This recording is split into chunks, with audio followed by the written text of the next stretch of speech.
오늘 우리에게 주시는 말씀은 베드로전서 2장 11절부터 17절까지의 말씀이고요. 설교의 제목은 정치 이야기, 제도에 순복하는 일과 고난이라는 제목으로 말씀을 나눌 겁니다. 오늘은 정치 이야기를 좀 할 겁니다. 목사님들이 말려요. 교회에서 정치 이야기 하면 안 좋다고, 그거 해봐야 뭐 좋을 거 하나도 없다고. 왜냐하면 우리나라가 정치 과잉의 나라예요.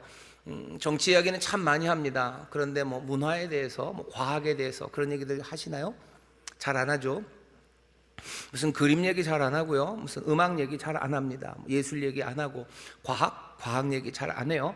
사람들이 하는 얘기는 그냥 정치 이야기, 하나 더 한다면 연예인 이야기, 그리고 하나 더 한다면 음식 이야기죠.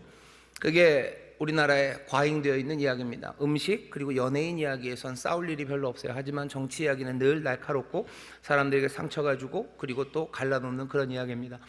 그러니 예배 시간에 설교하면서 정치 이야기를 한다는 건 유익이 없죠. 하지만 성경이 정치 이야기에 대해서 입을 다물고 계신가? 그렇지는 않습니다. 사실은 구약 성경 전체가, 그리고 신약도 마찬가지요, 사실은 몽땅 다 정치 이야기입니다. 하나님의 나라에 대해서 얘기하셔요. 국가, 하나님의 나라에 대해서 얘기하시죠. 이스라엘, 하나님이 세우신 나라예요. 그 나라가 어떻게 다스려져야 되고 그 나라의 미래와 소망에 관한 이야기가 구약의 이야기인 것을 보면, 사실은 어떻게 보면 성경 전체가 정치의 이야기입니다. 그러니 피할 수 없는 이야기이기도 합니다. 하지만 우리가 생각할 때 정치의 이야기 그러면요, 우리 소위 말하는 정치 현실, 이 현실에 하나님이 뭐라고 말씀하시고 주님이 우리를 인도하시는 말씀이 있는가, 그것들을 찾으려고들 애들을 씁니다. 그러고 하나님의 말씀들을 찾아내요. 하지만 정치 이야기가 어렵고 좀 복잡하고 힘들어지는 이유는 모든 성경 말씀이 그렇지만요, 맥락에서 쏙 빼서 한 말씀을 붙잡고 거기에서 막 가지를 펴나가면 그때부터 하나님의 뜻과는 멀리 가는 이상한 이야기들을 하게 됩니다. 정치에 관련해서 제일 유명한 말씀 중에 하나는 로마서 13장에 있는 말씀입니다. 한번 들어보시죠. 13장 1절부터 2절입니다. 각 사람은 위에 있는 권세들에게 굴복하라. 권세는 하나님께로 나지 않음이 없나니 모든 권세는 다 하나님의 정하신 바라. 여기까지도 괜찮아요. 2절 보시면, 그러므로 권세를 거스리는 자는 하나님의 명을 거스림이니 거스리는 자들은 심판을 자취하리라. 약간 무서운 협박이죠. 하나님이, 권세는, 모든 것은 하나님이 주신 거예요. 그러니 이것을 거스리는 건 하나님 거스리는 거예요. 거기서 끝나지 않아요. 그럼 심판받는다까지 아주 완벽하게 13장 1절에서 2절이 말씀을 전합니다. 사람들이 이 말씀을 그냥 맥락에서 딱 빼가요. 그리고서는 그 말씀으로 자기의 지위를, 어쩌면 자기들의 불의를 합리화하는 데 사용하죠.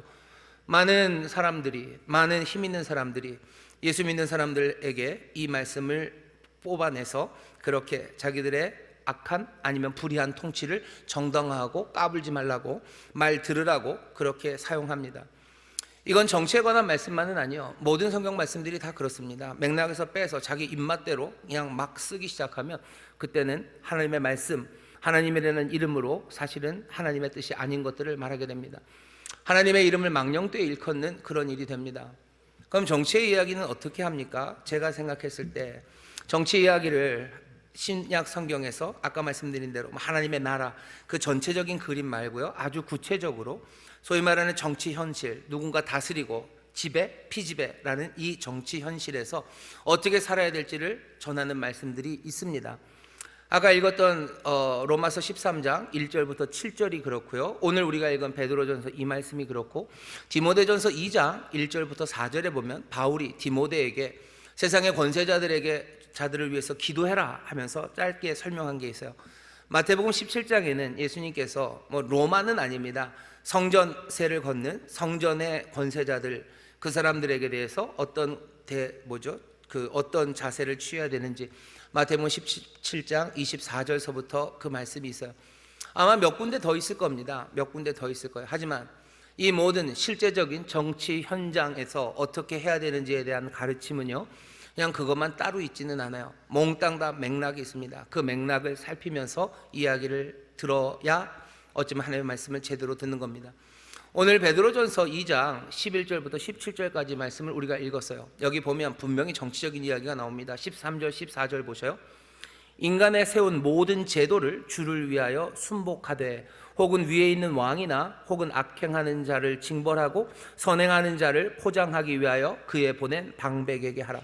13절 14절은 굉장히 정치적인 이야기입니다.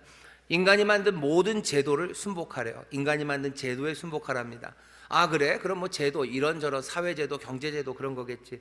아니 더 구체적으로 얘기합니다. 왕에게 순종하래요. 그리고 그 왕이 보낸 방백에게 순종하랍니다. 왕 방백, 그러니 감이 좀 멀어요. 누군지 잘 모르겠죠. 더 명확하게 누굽니까? 베드로가 말하는 건 황제예요. 너 로마의 황제에게 순복해라. 그리고 황제가 보낸 방백은 누구겠어요? 총독입니다. 총독들한테 순종해라, 순복해라. 그게 우리에게 주시는 말씀입니다. 굉장히 정치적이죠. 굉장히 삶에 있어서 지배 피지배 그 상황에서 하나님의 사람들이 어떤 자세로 살아가야 되는지에 대해서 분명한 가르침을 줍니다. 오늘 여기 있는 이 13절 14절만 딱 띄어서 자 이렇게 순복해야 된다, 그러니 세상에 순복해라 이렇게만 얘기하는 거, 그건 아니에요. 왜? 베드로가 그렇게 얘기하지 않습니다. 앞에 이야기가 있어요. 뒤에 이야기가 있어요. 우리가 정치를 이야기하고 이 땅에서 정치적인 관계 안에서 어떻게 살아야 되는지에 대해서 말 안 할 수 없습니다. 말하는 세상이고요. 그리고 성경도 거기에 대해서 침묵하지 않아요. 거기에서 전면적으로 얘기하진 않으셔요. 하지만 분명히 그 부분에 대해서 가르침이 있습니다. 오늘은 가르침을 받는 시간이에요. 어쩌면 여러분들의 생각과 다를지 몰라요. 다른 게 더 좋습니다. 그래야지 배우는 거죠. 베드로가 지금 이 교회들의 본도에, 갈라디아에, 그리고 갑바도기아에, 비두니아에, 아시아, 지금 그 터키 지역에 있는 교회들에 지금 가르치려고 하는 거예요. 이 사람들이 잘못할 수 있어요. 잘못 생각할 수 있어요. 그런 식으로 가르치려고 보내는 편지입니다. 오늘 우리도 이 베드로전서를 이전에 다 잘 알지 못했었다면, 사실은 저도 그렇습니다. 저도 이 구절은 잘 설교 안 해서 봤어요. 보니까 그 앞에 뒤에는 참 많이 했는데 여기는 별로 설교를 안 했더라고요. 우리가 생각해보지 못했던, 어쩌면 들어보지 못했던, 하지만 분명히 가르치기 위해서 우리에게 주시는 이 말씀을 여러분들 배우려는 마음으로 들어서요, 어쩌면 이전까지 하나님의 말씀과 상관없이 정치의 관계에서 이렇게 살아야 된다고 생각했던 우리의 생각이 주의 뜻 안에서 새롭게 변화되고, 어쩌면 주께서 우리에게 주시는 새 소망이 우리 안에 넘쳐나게 되기를 주의 이름으로 축원합니다. 잘 들으셔야 돼요. 정신 바짝 차리고 들으셔야 돼요. 자, 보십시다. 정치 이야기는 어떻게 하는 겁니까? 베드로는 정치 이야기를 13절을 그냥 푹 시작하지 않아요. 정치 이야기는 첫 번째 기억하십시오. 비전과 선포 안에서 이야기됩니다. 먼저 비전을 얘기해요. 먼저 선포를 얘기합니다. 하나의 꿈을 보여줘요. 그리고 놀라운 선포를 먼저 들립니다. 어떤 비전이냐면요, 우리가 2장 11절부터 읽었는데 2장 4절부터 8절까지 하나의 비전, 하나의 꿈이 나와요. 정말로 아름다운 이야기입니다. 베드로가 정말로 아름다운 이야기를 해요. 그 갈릴리 어부가 어떻게 이렇게 아름답게 얘기할 수 있을까 싶을 만큼 아름다운 꿈이 2장 4절부터 8절에 있습니다. 그 꿈은 뭐냐면요, 돌에 대한 꿈이에요. 산돌에 관한 꿈입니다. 산돌, 그러면 좀 이상해요. 그러면 그냥 생명의 돌이라고 생각하시면 돼요. 생명의 돌 하나, 그 돌은 베드로가 뭐라고 설명하냐면요, 사람들은 버렸어요. 하지만 하나님이 택하신 생명의 돌에 관한 이야기입니다. 그 돌을 시온에 두신다고 하셨어요. 예루살렘에 두신다고 하셨던 그 돌이에요. 사람들은 싫어 버린 그 돌입니다. 세상의 건축자들은 싫어서 버렸어요. 그것으로는 집을 지을 수 없다고 생각해서 버린 돌입니다. 하지만 그 돌을 하나님께서는 그 모퉁이의 머릿돌이 되게 하셔서 거기서 지어가게 하시는 그 돌입니다. 베드로가 돌이라고 얘기하면서 사실은 모르겠어요. 베드로가 직접 얘기하진 않지만 뭔가 베드로를 아는 사람들, 그리고 베드로처럼 아람어로 말하는 사람들은 이 산돌이라는 이야기에서 묘한 가슴 떨림이 있습니다. 왜냐하면 히브리 말 아니면 아람어에서 돌이라는 건 에벤입니다. 에벤 에셀 할 때 그 에벤이에요. 에벤이 돌입니다. 히브리 말로 아들이라는 그 히브리 말은 벤입니다. 벤 구리온, 벤허 그러죠. 벤은 아들이에요. 에벤에서 애가 에벤 이렇게 읽는 건 아니겠죠. 모음은 살짝 에벤 그리고 벤입니다. 듣는 사람에 따라서 에벤에서 들려지는 소리는 벤, 아들의 소리가 들려요. 생명의 돌이라고 말하지만 어쩌면 듣는 사람은 생명의 아들이라고도 들릴 수 있는 그 말이에요. 베드로가 지금 말합니다. 생명의 아들을 주셨어요. 사람들은 버린 아들입니다. 하지만 이 아들을 하나님이 택하셔서 이 아들에게서부터 세상을 새롭게 지어가는 그 모퉁이 돌이 되게 하셨어요. 그게 베드로가 우리에게 주는 놀라웠고 아름다운 비전입니다. 세상은 어떻게 만들어져 갈 겁니까? 정치가 하는 일이 뭐예요? 국가를 세워가요. 뭔가 꿈, 이상을 만들어 갑니다. 그 꿈을 만들어 가는데 그 비전은, 그 비전이 되는 그 모퉁이 돌은 세상이 버린 그 돌, 그 생명의 아들, 거기에서 세워져 가는 겁니다. 국가라는 게 뭔가 이상을 가져요. 모든 국가가 다 이상을 가진 건 아닙니다. 아니, 이상을 가지죠. 하지만 그 층위가 달라요.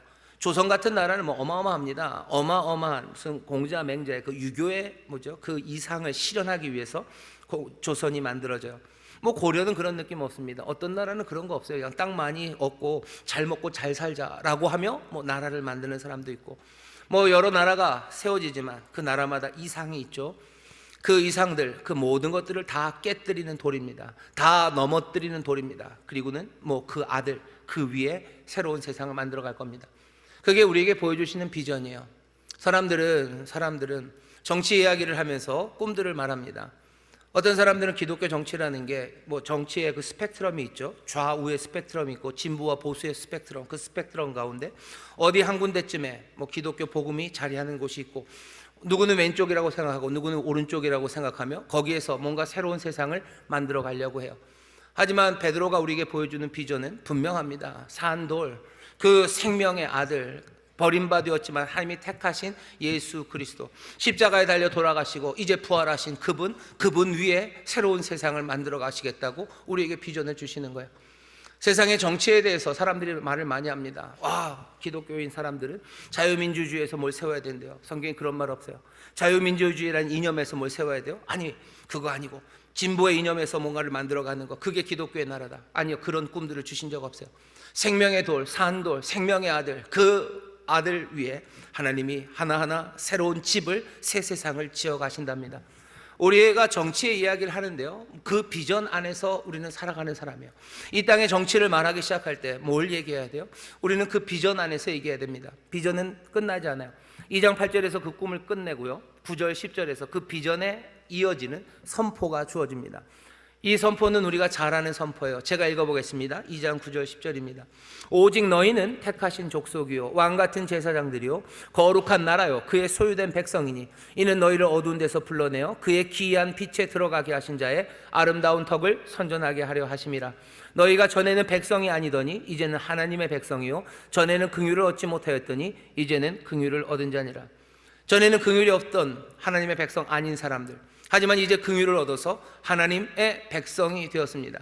정치를 말해야 되는 시간이에요. 하지만 먼저 우리에게 들려지는 선포, 우리는 누굽니까? 우리는 하나님 나라 백성이에요. 긍휼하심으로 하나님 나라 백성 된 사람들, 우리의 나라는 어딘지 우리가 알아야 돼요. 우리가 누구의 소유인지 알아야 돼요. 2장 9절이죠. 너희는 택하신 족속이에요. 왕같은 제사장이에요. 거룩한 나라예요. 그의 소유된 백성입니다. 몽땅 다 뭐예요? 정치적인 이야기예요. 국가에 관한 이야기예요. 너희는 그의 소유된 백성이다. 너희들은 거룩한 나라다. 너희는 왕같은 제사장들이다. 너희는 택하신 족속이다. 너희를 어둠에서 이 기이한 빛에 이르게 하신 하나님, 그분의 아름다운 덕을 선전하려 너희가 이제 하나님의 백성이 되었다고, 우리가 어디에 속한 사람인지 분명히 얘기합니다. 우리가 정말로 말해야 되는 정치, 우리가 만들어가야 되는 나라, 그 나라가 어떤 나라인지 먼저 얘기하는 거예요. 그 안에서 현실 정치, 이 선실의 이 권력들과 우리가 어떤 관계를 맺는지를 얘기하는 거지, 이것 없이 여기에 관한 이야기를 하는 것, 그건 주님의 뜻이 아닙니다. 성경이 우리에게 가르치는 거 아니에요. 여러분들 먼저 확인하십시오. 여러분들 하나님의 나라 백성들임을 확인하시기를 주의 이름으로 축원합니다. 왕같은 제사장들임을 확인하시기를 주의 이름으로 축원합니다. 거룩한 나라, 그의 소유된 백성인 것 믿으시기를 주의 이름으로 축원합니다. 옆에 있는 분들에게 얘기하세요. 우리는 하나님 나라 백성입니다. 우리는 하나님 나라 백성입니다. 하나님 나라 백성입니다. 정치는 거기서부터 얘기가 시작돼야 돼요. 안 그러면 이상한 얘기 하기 시작합니다. 베드로가 지금 말하는 거죠. 베드로가 지금 보내는 편지가 쓰여진 그곳, 보내진 그곳의 사람들, 정치적인 여러 가지 문제에 봉착한 사람들이에요. 로마가 다스리고, 로마가 그곳 다스리기 위해서, 아시아를 다스리기 위해서 총독들을 보내죠. 총독을 보내며 군대를 보내고, 뭔가 그 만들어진 제도, 인간이 만든 모든 제도가 있는 그곳에서 살아갑니다. 그 사람들에게 지금 뭐라고 얘기하면서 정치 이야기를 시작해요? 갑자기 그냥 정치가 너무너무 중요하니까 라고 얘기하시는 거 아니에요. 너희 산돌, 그 생명의 돌, 그 생명의 아들, 거기서부터 새 세상을 지어가실 거고, 너희는 그 나라의 백성이고, 너희는 정말로 거룩한 나라고, 그의 소유된 백성, 왕같은 제사장, 택하신 족속이라고 우리들의 삶을 다시 한번 확인합니다. 그 꿈 안에서 정치를 이야기하기 시작하는 거예요. 여러분, 대한민국의 정치를 얘기하고 대한민국의 권력과 나의 관계를 얘기할 때 여러분들 그 모든 이야기는 어디 안에서요? 이 비전과 선포 안에서 이야기되어야 합니다. 이 주의 놀라우신 은혜와 능력, 주의 꿈 안에서 이야기되어야 됩니다. 그렇지 않으면 이상한 얘기하는 거예요. 이상한 이념 하나 골라 잡아서 그거 얘기하면서 기독교라고 이름 붙이는 거, 그건 말이 안 돼요. 이 땅의 모든 것들을 걸어야 되는 사람 아닙니다. 그것 아니면 뭐 죽고 사는 것처럼 우리는 그런 사람들 아니에요. 우리는 그 나라 백성입니다. 우리는 그의 소유된 백성이에요. 여러분들 다시 한번 정치에 대해서, 아니 정치라는 현실이 얼마나 절실하고 얼마나 우리의 삶에 와닿습니까? 예, 맞아요. 하지만 우리가 가진 비전과 우리에게 선포하신 우리의 삶의 새로운 존재는 우리는 그 나라 백성이라는 것, 그것에서부터 시작하셔야 돼요. 안 그러면 그냥 엉망이 되고요, 안 그러면 그냥 이렇게 저렇게 세상 따라 살아가게 됩니다. 두 번째, 베드로가 얘기하는데요, 비전과 선포 안에서 이야기할 뿐만 아니라 두 번째 어떻게 이야기해야 돼요? 나그네와 행인으로서 이야기하는 겁니다. 11절입니다. 사랑하는 자들아, 나그네와 행인 같은 너희를 권하노니 영혼을 거스려 싸우는 육체의 정욕을 제어하라. 너희가 이방인 중에서 행실을 선하게 가져 너희를 악행한다고 비방하는 자들로 하여금 너희 선한 일을 보고 권고하시는 날에 하나님께 영광을 돌리게 하려 함이라. 베드로가 말합니다. 나그네와 행인이다. 사랑하는 자들아, 나그네와 행인 같은 너희를 권한대요. 여러분들, 우리는 나그네로 살아가는 사람들입니다. 우리는 행인이요, 지나가는 사람들이요. 나는 이 세상에 정들만 없습니다. 그런 찬송이 있어요. 딴딴딴딴딴딴딴딴딴 딴딴딴딴따다다다단 딴딴따딴딴따다다다다. 나는야 이상해, 나는 이 세상에 정들만 없어요. 앞에 가사는 다 모르고요, 거기만 합니다. 우린 나그네로 살아요. 우린 나그네로 삽니다. 그게 얘기하는 거예요. 이 땅에 우리는 나그네로 삽니다. 나라를 사랑하고 민족을 사랑하시는 여러분들 대한민국 국민으로 살아가는 삶은 뭐예요? 우리는 나그네로 살아가는 거예요. 그게 주님이 우리에게 하시는 말씀입니다. 아닐 것 같은데요. 아니요, 나그네로 삽니다. 우리는 이 거룩한 나라, 이 그의 소유된 백성, 우리는 왕같은 제사장, 택하신 족속, 그 놀라운 선포로 살아가는 사람들이에요. 그러면 이 땅을 그냥 무관심하게 삽니까? 아니요, 나그네로 살아가면서 두 가지 얘기해요. 뭐냐면 너희 육체의 정욕, 그것을 제어하래요. 그리고 뭡니까? 이방인 중에서 행실을 선하게 하랍니다. 육체의 정욕을 제어하는 건 왜 그런 거죠? 세상은 육체의 정욕을 제어하라는 말, 그 말을 별로 좋아하진 않아요. 육체의 정욕을 채우라고, 육체의 욕망을 만족시킬 수 있는 만큼 만족하라고 그렇게 얘기를 하죠. 하지만 그렇게 해봐야 결국은 삶은 절제되지 못하고 엉망이 되어갈 겁니다. 우리에게 육체의 정욕을 제어하래요. 그것 제어하라고 얘기합니다. 나그네로 살아가면서요, 이 땅에서 뭐 하는 거예요? 잘 살라는 거예요. 육체의 정욕을 따라 살아가면 세상이랑 똑같아질 겁니다. 나그네로 이 땅에서 살아가면서 우리가 세상과 똑같이 살아갈 수 없는 것은 두 가지예요. 하나는 우리는 거룩한 나라이기 때문입니다. 또 하나는 우리는 하나님의 아름다운 덕을 선전할 사람들이기 때문에 그래요. 우리의 삶을 보고 니나 내나 똑같다고 이 세상의 사람들이, 나그네인 우리에게 말한다면 안 된다는 거예요. 육체의 정욕을 제어하지 않는 사람들처럼 그렇게 그냥 살아가 버리면 나그네로 살아가는 이 땅에서 우리는 거룩한 나라로 살아가는 사람이 아니죠. 우리는 하나님의 아름다운 덕을 선전할 사람인데 우리의 삶도 그들과 똑같다면 사람들은 그냥 혀를 떡떡떡 차면서 그냥 끌탕을 할 겁니다. 니들이나 우리나, 아니면 세상에 뭐 여러 가지 종교, 이런 종교 저런 종교나 니들이 똑같은 것 아니냐, 말도 안 되는 신을 섬기는 종교나 니들이나 다 같으면 하나님을 섬긴다고 하는 그 하나님이나 세상에 있는 뭐 허접지 않은 그런 신들이나 뭐가 다르냐라고 말할 거예요. 그러니 베드로가 말합니다. 나그네와 행인으로 살면서 너희들 육체의 정욕을 제어해라. 그 다음에 이방인들 중에서 선한 행실, 이방인 중에서 행실을 선하게 하랍니다. 이 얘기는 무슨 얘기죠? 이 땅에서도 뭔가 존중받는 가치들이 있어요. 이 땅에서도 사람들이 인정하는 가치가 있습니다. 세상의 사람들이 그대로 살지는 못해요. 그러면서도 존중하는 뭔가가 있죠. 어떤 예수 믿는 사람들은 우리는 하나님 나라에 속했으니 이 땅에 있는 것들은 다 무시해도 된다, 그렇게 생각하는 사람이 있을지 모르겠고 어쩌면 있는데, 베드로는 그렇게 가르치지 않습니다. 이방인 중에서 행신을 선하게 하래요. 이게 무슨 뜻인지 잘 모르신다면 이렇게 생각하시면 됩니다. 우리나라에도 이방인과 행인으로 살아가는 사람들이 있습니다. 외국인 노동자들이 있어요. 일할 수 있는 허가를 받고 이 땅에 와서 살죠. 그 사람들이 이방인 그리고 행인들입니다. 그 양반들이 이 땅에 살면서 우리나라에서 존중하는 가치들이 있어요. 한국 사람과 똑같이 살아가는 거, 까짓거 그렇게 살아도 됩니다. 그러면 니들이나 우리나 똑같겠죠 라고 말할 거예요. 아니, 그것보다도 오히려 이 땅에 있는 가치들, 대한민국의 가치를 무시하고 살아가면 어떻게 되겠습니까? 그냥 살고 가면 돼요. 하지만 여기 있는 말씀처럼 주께서 권고하시는 날, 하나님이 다시 오시는 그날에 온 세상 사람들이 함께 설 겁니다. 그러면 어떻게 되는 거예요?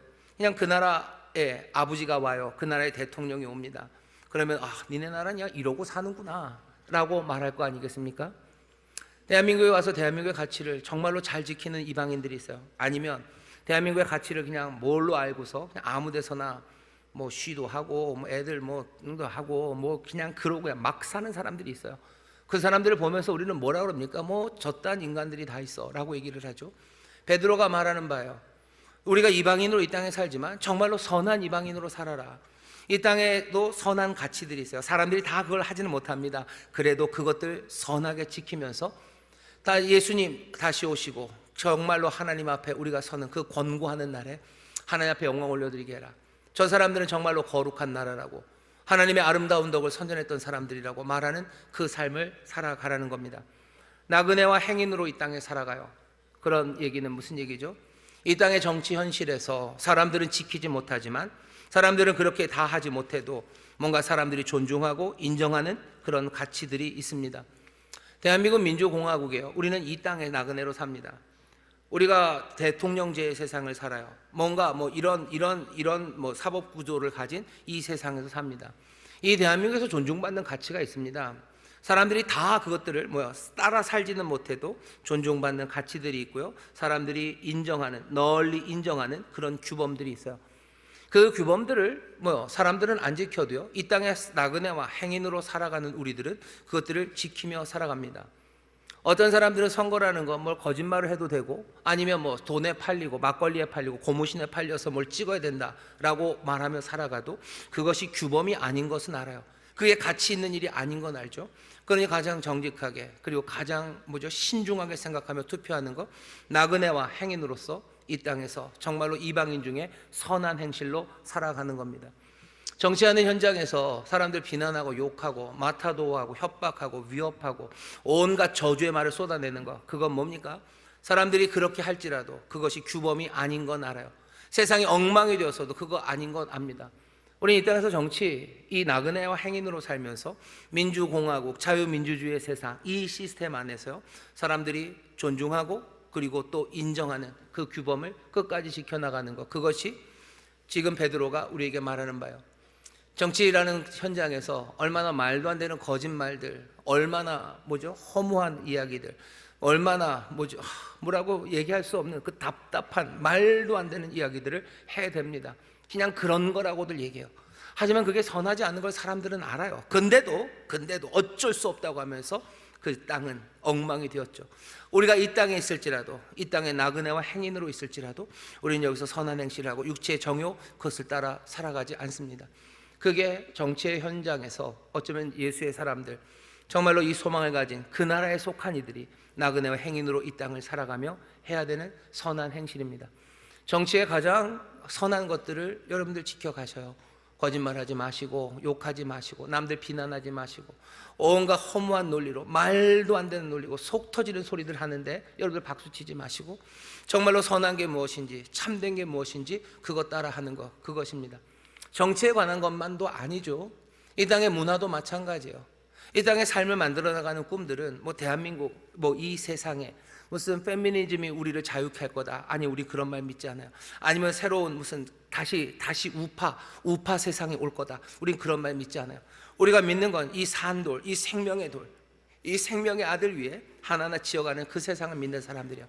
하지만 이 땅에, 내가 살아가는 이 땅에서 나그네와 행인으로 살아가면서 여기에서 정말로 올바른, 사람들이 존중하는 제대로 된 가치들을 하나하나 실현해 나가는 것, 그것이 나그네와 행인으로서 이 땅을 살아가는 겁니다. 정치 이야기들 그렇게 하셔야 돼요. 뭔가 정치와 관련돼서 살아가는 삶의 태도들은 그런 나그네와 행인으로서 정말로 육체의 정욕을 제어하고 선한 일을 행하는 그 일을 해야 합니다. 그 다음 이야기는 그냥 분명해져요. 자, 그렇게 하면 어떻게 하는 거냐?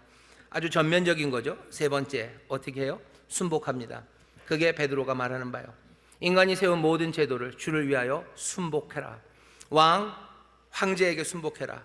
총독에게 순복해라 라고 분명하게 말합니다. 이게 참 껄껄해요. 껄끄럽죠. 왜냐하면 우리가 알기 때문입니다. 우리가 세상의 제도들, 황제 그리고 총독이라는 사람들, 여러 힘 있는 헤게모니를 가진 사람들, 그 사람들이 어떻게 했는지 우리가 알아요. 정말로 잘못되고 부패하고, 정말로 저런 사람들을 하나님이, 저런 기관을, 저런 조직을, 아니면 저런 권세를 하나님이 기뻐하실까, 원하지 않을 거라고 생각하는 그런 게 얼마나 많습니까? 그런데도 하나님은 뭐라고요? 순복하라고 하셔요. 순복하랍니다. 왜 도대체 그러실까? 왜 그러실까? 하나님이 세상에 그 권세를 두신 것은 그냥 혼란보다는 그나마 질서가 있기를 원하시는 거예요. 하나님이 그들이 잘못됐다는 걸 모르십니까? 아십니다. 아셔요. 그런데도 하나님은 제도라는 어쩌면 그 권세를 만드시고요. 그것이 어디에는 왕정으로, 어떤 때는 무슨 민주정으로, 공화정으로, 온갖 방식으로 그 제도를 하나님이 만드셔요. 예수님도 그러셔요. 빌라도에게 네가 가진 권세는 하나님이 주신 거다라고 빌라도에게 말합니다.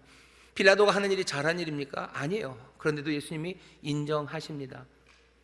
우리는 세상의 그런 폭정들, 가지고 있는 권세들이 엉망으로 쓰여지는 그 일들에 대해서 뭔가를 뒤집고 싶어요. 혁명하고 싶고 뒤집어 놓고 싶어 합니다. 하지만 베드로는 분명하게 말해요. 다른 길을 지지하는 거죠. 통치자들에게 복종하랍니다.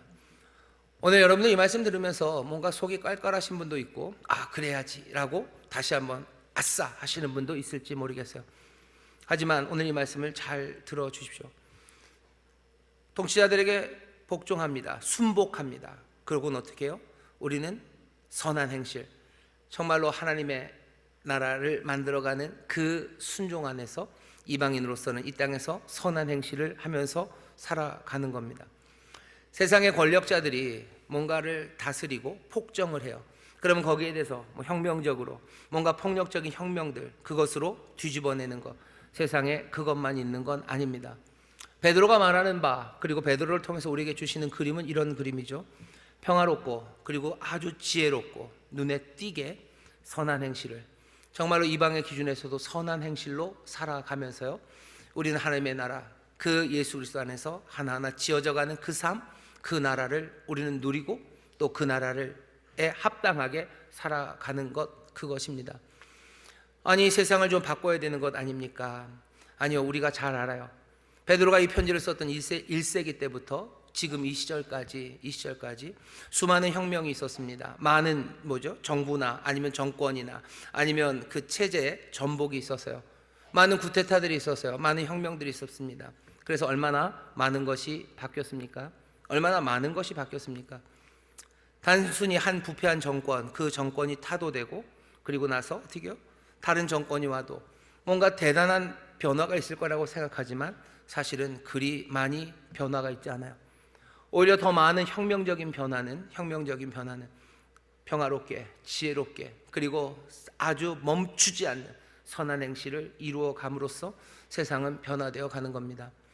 그게 베드로를 통해서 우리에게 주시는 말씀이에요. 우리는 이 일을 잘 압니다. 대한민국의 정권이 계속 바뀌어요. 그거 상관없습니다. 하지만 뭔가 바뀔 때마다 사람들은 뭔가 혁명적인 변화들을 생각해요. 특별히 요즘 몇 년은 그랬었습니다. 박근혜 대통령이 탄핵당했어요. 그 다음에 선거를 통해서 문재인 대통령이 됐습니다. 사람들은 그게 무슨 혁명적인 거라고 생각하고 그 딸이 오면 얼마나 좋은 세상이 올까 막 그랬어요. 문재인 대통령 그 이후에 또 윤석열 대통령이 될 때도 그랬어요. 뭔가 혁명적으로 뭐가 변화가 있으라고. 지금도 또 그래요. 뭐가 바뀌면 뭐가 될 거라고 생각합니다. 그래요? 그럼 정권은 늘 한 사람들이 한쪽이 다 가져요? 아니요, 그렇지 않아요. 하지만 기독교인들로서 우리가 어떻게 해야 되는 거예요? 우리는 그 무슨 악한 것들을 뒤집기 위해서 뒤집는데 그 반대하는 거, 혁명에 우리는 그리로 달려나가는 사람들은 아닙니다. 목사님 위험하시네요. 굉장히 반동적인 발언을 하시는 것 아닙니까? 아니, 역사를 한번 보시고 세상을 바꿔 나간다는 그것이 정말로 세상을 바꿨나 보시고, 그 다음에 우리가 베드로가 지금 하는 이 말이 정말로 안전빵으로 살아가고 그냥 처세를 하기 위해서 그냥 권력을 잡은 사람들에게 아부하면서 살아가는 그런 삶을 지금 얘기하는 건가? 아니요, 그렇지 않습니다. 순복한다고 해서 거기에 동의하는 거 아닙니다. 악한 것에 대해서 얘기해요. 바울 보시죠. 바울을 빌립보에서 잡아다가 옥에 때려서 가뒀어요. 바울이 어떻게 합니까? 그걸 막 뒤집어냅니까? 그러지 않아요. 심지어 하나님께서 털을 흔들고 옥문을 열어도 도망가지 않았어요. 거기 있습니다. 그 대신 뭐예요? 어떻게 로마 시민을 재판도 안 하고 옥에 가두고 때릴 수 있냐고 그거 어필합니다. 잘못한 것에 대해서 얘기해요. 하지만 순복합니다. 사도행전 저 뒤쪽으로 가면 유다의 많은 권세자들 앞에 섭니다. 권세자들 앞에 서요. 옥에 갇혀 있습니다. 옥에 갇힌 거 잘못됐어요. 억울하죠. 그렇다고 해서 뭐 탈옥을 시도하지도 않아요. 이 시스템은 썩었다고 뭐라고 얘기하잖아요. 그냥 그것 안에서. 하지만 그 권력자들 앞에 나가서 뭐가 부당한지, 그리고 오히려 그들이 하나님의 복음을 영접하기를 바울이 이야기합니다. 예수님도 빌라도 앞에 서요. 빌라도 앞에 서서 빌라도에게 하나님의 권세가 주었음을 얘기합니다. 예수님이 빌라도가 너 십자가에서 좀 죽어야 되겠다, 너 채찍에 맞아야 되겠다 할 때 예수님께서 뭐 반항하지 않으셨어요. 뭐 치대고 네가 뭔데 그러냐, 난 이걸 인정할 수 없다, 뭐 그러고 도망가고 뭐 어떻게 하고 그러지 않으셨어요. 아, 예수님이니까 그러신 거 아닙니까? 예수님이 그러셨어요. 그리고 어떻게 하셔요? 우리에게도 그렇게 말씀하십니다. 위에 있는 권세에 순복하라는 이야기가 우리를 비굴하게 살라는 건 아니에요. 오히려 이 말씀으로 살아가는 그 삶이 고난의 삶입니다. 우리가 주를 따라가고 우리가 고난의 삶을 사는데요, 이 고난은 아무 데서 나오는 고난은 아니에요. 우리가 주님을 따라갈 때 당하는 그 고난에 대한 이야기들입니다. 오늘 이 말씀을 보시면 위에 있는 권세들, 특별히 그 제도에 순복하는 삶, 그 삶이 속 편하고 마음 편한 그런 삶은 아닙니다. 바로 연결되는 18절서부터 있는 말씀이 그냥 바로 그 예예요. 스케일을 확 줄인 거죠. 여기 노예가 있어요. 그리고 여기 주인이 있습니다. 노예는 베드로가 뭐라고 그래요? 너 주인한테 순복하래요. 주인은 항상 좋습니까? 아니에요. 원래 주인은 좋아야 돼요. 하지만 그렇게 못할 때 많아요. 종은 항상 좋습니까? 아니, 그렇지도 않아요. 종이 잘못해. 네가 잘못해서 주인이 너를 때리면 그건 맞아야 되는 게 맞고, 문제는 뭐예요? 네가 잘했는데도 여기 있는 주인이 너를 때리고 너를 핍박하고 너를 못살게 굴고 아프게 하면 그때는 어떻게 하냐는 거예요. 그때 베드로를 뭐라 그럽니까? 순복하랍니다. 순복하래요. 이게 문제죠. 이 순복은 이게 도대체 무슨 순복입니까? 아까 2부 때도 그랬는데 우리는 순복 잘합니다. 왠지 아셔요? 우리 인천 순복 음교회예요. 이게 뭐지요? 왜 그래야 됩니까? 여러분들, 이렇게 순복하는 삶이 속 편한 삶이에요? 이게 그냥 처세의 삶이에요? 우리는 비굴한 인간들이에요? 어차피 뭐 까불다가 더 맞을 거기 때문에 우리는 그런 겁니까? 예수님이 까불면 더 맞을까 봐 빌라도의 그 재판 틀에서 그냥 순복하고 가신 거예요? 그렇게 비굴하게 하나님 우리를 비굴하게 부르지? 아니요, 우리는 거룩한 나라입니다. 우리가 이 땅에서 나그네로 살면서 이방인의 선한 일을 하는 것, 그냥 사람들 눈치 보고 그러려고 하는 것 아니에요. 하나님의 아름다운 덕을 선전하기 위해서 육체의 정욕을 제어하면서 정말로 사람들은 하지 못하는 그 고상한, 세상에 말하는 그 고상한 것들을, 그 가치들을 우리가 끝까지 실현해내는 것, 우리가 비굴해서 그런 거 아닙니다. 우리가 순복하는 건 비굴해서 그런 거 아니에요. 몰라서 그런 것도 아니에요. 악한 거 알아요. 그 사람들이 하는 거 다 악해요. 그리고 그 사람들 밑에서 순복한다는 게 얼마나 자존심 상하고 수치스럽고 정말로 인생을 포기할 만큼 활멸스러운지 우리가 압니다. 예수님 그 핍박 당하시고 침뱉음 당하시고 얻어 맞으실 때 아무 생각 없이 생글생글 그냥 까불다가 더 맞을 것 같으니까 그냥 조용히 그냥 죽는 자리로 빨리 가기 위해서 예수님이 그러셔요? 예수님 그 수치를 예수님은 못 느끼셔요? 예수님은 그 수치, 그 사람들의 말에 순복하는 것에 대한 그런 삶에 대한 환멸, 그것들을 왜 예수님 모르십니까? 예수님 아셔요. 그런데도 뭐라고 그러는 거예요? 그런데도 베드로가 그 종들, 노예들에게 너 주인에게 순복하라고 얘기하는 거예요. 지금 여기 이 황제와 이 총독이 훌륭해서 아니면 거기 아부하고 살아남아야 되기 때문에 생존의 전략으로 지금 얘기하는 거 베드로 아닙니다. 예수 믿는 사람들이 세상의 권력에 순복하는 게 정말로 약하고 비굴하고 그냥 살아남아서 어떻게 뺀질뺀질거리기 위해서 그게 제일 좋은 처세술이라 거기에 순복하는 척하고 살아가는 거, 그렇게 얘기하시는 것 아니에요. 그렇게 얄팍하시겠습니까? 그렇게 비굴한 삶을 우리에게 요구하시겠어요? 여기 잘 보셔요. 2장 20절 보면 이렇게 되어 있습니다. 죄가 있어 매를 맞고 참으면 무슨 칭찬이 있으리요? 오직 선을 행함으로 고난받고 참으면 이는 하나님 앞에 아름다우니라. 이 말씀이 너무 이상해요. 20절 끝에 하나님 앞에서 아름답답니다. 내가 잘못한 것 없이 내 주인에게 맞으면 내가 그러면서도 순복하는 나는 아름답대요. 하나님이 나를 아름답다고 하신대요. 아니 뭐가 그게 그렇게 아름답습니까? 21절 보면 아름다움에서 넘어서요, 이를 위하여, 뭐죠? 이를 위해서 주인에게 억울하게 얻어맞으면서도 순복하는 네 삶, 그 삶을, 이것을 위하여 너희가 부르심을 입었으니. 네 부르심은 뭐냐면 그 자리로 너를 부르셨다라고 얘기하는 거예요. 그러면서 덧붙이는 말씀은 그리스도도 너희를 위하여 고난을 받으사 너희에게 본을 끼쳐 그 자취를 따라오게 하려 하셨느니라. 이게 무슨 얘기입니까? 그리스도가 우리를 따라오게 하셔요. 이 그리스도는 어떤 분이셔요? 억울하게 고난받으신 분이요, 그러면서 죽기까지 순종하셔. 하나님께만 순종합니까? 아니요, 세상에 있는 그 왕들과 그 총독들에게 순복하시며 가셨어요. 천사를 불러서 그 못을 어떻게 날리지 않으셔요. 침 뱉는 애들에게 그냥 역류, 바람을 확 불어서 얼굴에 침 다 뱉게 그렇게 하지 않으셨어요. 침 맞으시고 그냥 때리면 때리는 대로, 걸으라면 걸으는 대로 순복하며 가셨어요. 그 일은 왜? 그 일이 아름답대요. 왜? 그리스도가 그 일을 통해서 하나님의 놀라운 구원의 역사를 이루셨고, 그리고 또 우리를 그렇게 부르셨대요. 우리를 그렇게 부르셨대요. 우리가 세상에 순복하는 거, 세상의 권세에 순복하는 게 정말로 뺀질거리고 그냥 그게 처세기 때문에 그런 거 아닙니다. 세상이 권세와 제도가 선하면 좋아요. 우리도 얼마든지 기쁨으로 순복하고 따라갈 수 있습니다. 하지만 말도 안 되는 그때라도 순복하라고 얘기하셔요. 그 수치와 그 모멸과 환멸, 그것 가득해도 그 일 하랍니다. 그 일을 하랍니다. 그게 우리에게 주시는 어쩌면 도전이에요. 왜? 이것은 아름다운 거다. 그리스도께서 너희를 그렇게 이끌고 가신다. 이것이 너희의 부르심이다 라고 말합니다. 이건 무슨 얘기입니까? 우리가 다 알 수가 없어요. 우리가 그렇게 아파하고 우리가 그렇게 억울하게 당하고 그러면서도 순복하며 살아가는 이 삶이 정말로 하나님의 놀라우신 신비와 모든 것들을 합력하여 선을 이루시는 하나님의 그 능력과 사랑 안에서 하나님께서 이루시는 그 뜻으로 하나하나 사용하고 계심을 우리에게 지금 말씀하시는 거예요. 이건 받아들이기 어렵습니다. 이건 이해하기 어렵습니다. 그래도 분명하게 가르치시면 명확해요. 이것이 아름답다. 이렇게 너희를 불렀다. 이 일을 위하여 너희를 불렀다. 그리스도께서 하신 일이다. 그리스도께서 너희를 이리로 인도하신다. 그렇게 말씀하시는 거예요. 우리가 세상에 순복하며 살아갑니다. 그게 처세 때문에 그런 거 아니에요. 주께서 우리에게 그 말씀하십니다. 세상의 선을 이루기 위해서요. 우리가 어쩌면 그렇게 순복하며 살아가는 그 길이 어쩌면 생명의 돌, 그 산돌 위에 하나하나 세상을 지어가시는 하나님의 놀라운 역사, 그 안에 있는 겁니다. 그 삶은 눈물 나게 하는 삶이에요.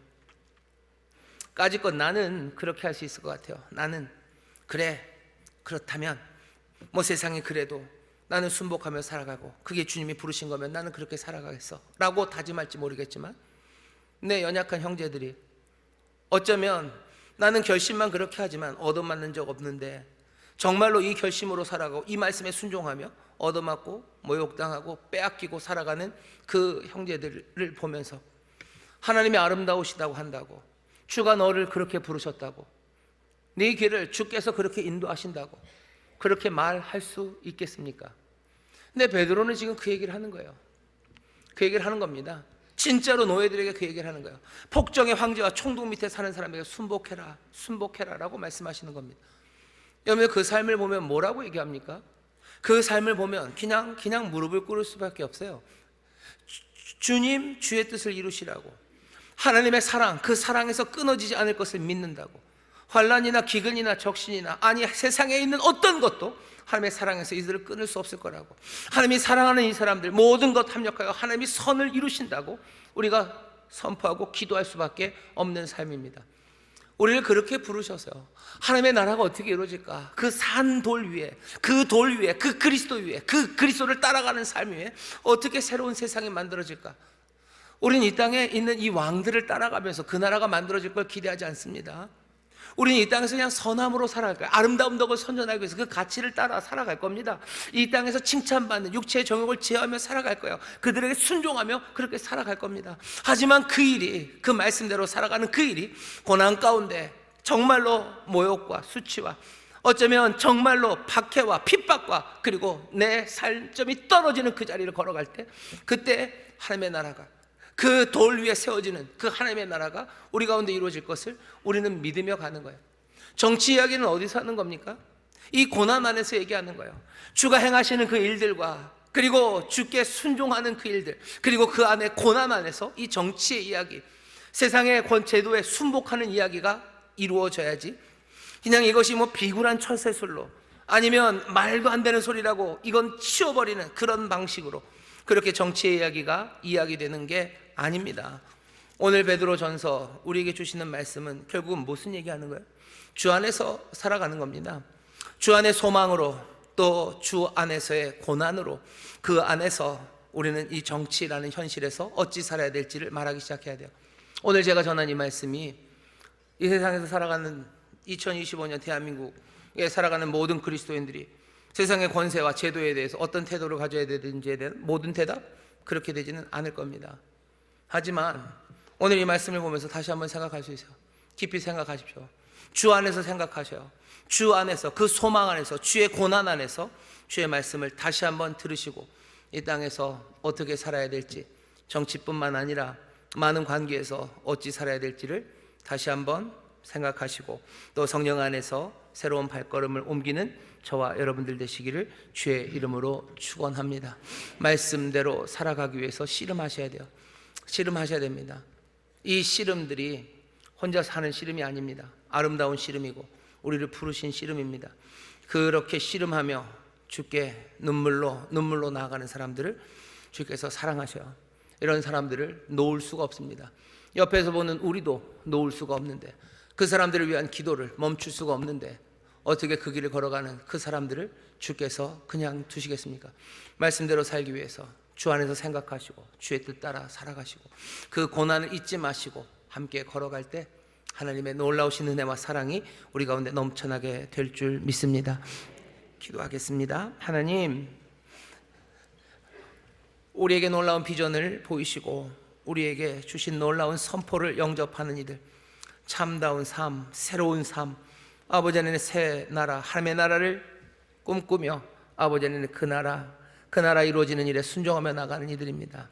주여, 나그네와 행인으로 살아가는 이 땅에서의 삶이 하나하나 그 나라 지어가는 또한 우리의 순종인 줄 믿사오니 주의 고난 안에서 아버지 하나님 생각하고 말하는 자들 되게 하여 주옵시고, 주의 고난 안에서 말씀에 대한 순종을 다시 한번 다짐하고 아버지 하나님의 그 길을 밝히보기 시작하는 하나님의 복된 자녀들, 예수의 사람들 되게 하여 주시옵소서.